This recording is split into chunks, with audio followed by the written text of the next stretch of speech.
ذرا سوچے میرے بچوں، میرے نوجوانوں، یا وہ لوگ جو سوشل میڈیا پر غلط اور گندی چیزیں پوسٹ کرتے ہیں، ایک تو یہ کہ انسان نے خود غلط کیا، اس کی تو وہ توبہ کر لینا، اللہ نے عیب چھپایا ہوا ہے، خود ہی لگا رہے ہوتے ہیں کہ میں نے یہ غلط کام کر لیا اب تم بھی کر لو، میں نے یہ فلمیں، گانے، ڈرامے، ناچ گانے، بے حیائی کے سین دیکھ لیے، اب شیئر کر دیں کہ اور لوگ بھی دیکھیں۔ استغفر اللہ، یہ کتنی بڑی جرت ہے کہ اپنے گناہ کی معافی تو رب سے مانگ لو گے، تم دوسروں کو بھی گناہوں میں مبتلا کر رہے ہو۔ تو اے میرے نوجوانوں، میرے بھائیوں، سوشل میڈیا اس لیے نہیں ہے کہ وہ پوسٹیں لگا دو، وہ چیزوں کو شیئر کر دو جو ملٹی پلائی گناہ تمہارے نامہ اعمال میں لاتا رہے۔ اور مجھے تو کبھی کبھی سوچ کر کچھ ہوتا ہے کہ جو یہ گندی ویب سائٹ، گندی ویڈیو یا ایسی عجیب و غریب چیزیں شیئر کر رہے ہیں، اگر وہ دنیا سے چلے بھی گئے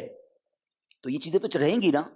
اور دیکھی جاتی رہیں گی، تو کہیں ایسا نہ ہو کہ قیامت تک قبر میں اس لیے مار پڑتی رہے کہ تم نے وہ کام شیئر کیا تھا، اب اس نے حرام کام کیا اور تمہیں اس کی سزا ہے۔ ایسا کام کر جاؤ، اگر شیئر کرنی ہے ویڈیو تو قرآن و حدیث یا کوئی ایسی بات وہ بھی آتھنٹک ہو، یہ بھی بڑا پرابلم ہے، جو پوسٹ آئی وہ آگے شیئر کرنی ہے، خود تو عمل نہیں کرنا، ساری دنیا کو عمل کروانا ہے۔ پہلے پڑھ تو لیں کہ وہ ٹھیک ہے کہ نہیں، وہ حدیث ٹھیک ہے کہ نہیں، وہ حوالہ ٹھیک ہے، ریفرنس ہے کہ نہیں، ہر چیز شیئر کر دیں گے تو اگر اچھی چیزیں شیئر کریں، اچھی چیزیں میرے پیچھے باقی رہ جائیں، اچھے کالم، نیکی کی کتابیں اگر میں چھوڑ کر جاتا ہوں تو انشاءاللہ مرنے کے بعد یہ آپ کے لیے صدقہ جاریہ ہو جائیں گی۔